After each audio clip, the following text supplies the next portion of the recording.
Britain built an empire on addiction. First tobacco at home, then tea abroad, and later even stronger products pushed through global trade. And like every empire built on a shaky foundation, the cracks eventually split wide open. The system worked as long as Britain controlled supply, demand, and the sea routes. But the moment other nations caught on, the whole machine started eating itself alive.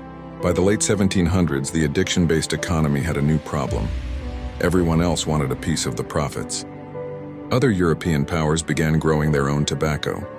Colonies started smuggling, local leaders resisted foreign products, and everywhere Britain leaned on addiction to control markets, resistance started brewing. In North America, heavy taxes and rigid monopolies sparked protests that turned into revolution. The message was simple: if you use economic chains long enough, people eventually break them. Meanwhile, the British East India Company, the engine behind the empire, became so large, so rich, and so sloppy that it collapsed under its own weight. Corruption exploded, debts piled up, and Parliament had to bail it out like an 18th century version of a failing mega-corporation. The company lost control. Britain had to take over its territories directly, and suddenly the Crown was responsible for maintaining an entire empire fueled by unstable trade and angry populations. Then came global competition, cheaper tobacco from other colonies, new trade routes they didn't control, and rising powers who refused to be pushed around the way smaller nations once were.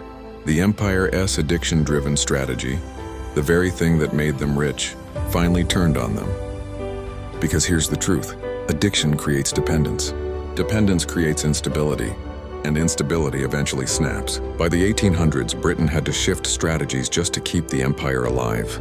Industry replaced plantations, manufacturing replaced forced demand, and the old addiction economy that once made Britain the richest powerhouse on earth became a warning, a blueprint for how power backfires when it is built on exploitation.